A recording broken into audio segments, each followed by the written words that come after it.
Surely you can't be serious. No, I've been nervous lots of times. Looks like I picked the wrong week to quit amphetamines. I can't tell you that it's classified. Johnny, what can you make of this? A pterodactyl and a brooch.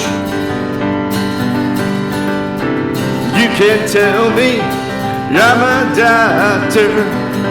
Jim never vomits at home.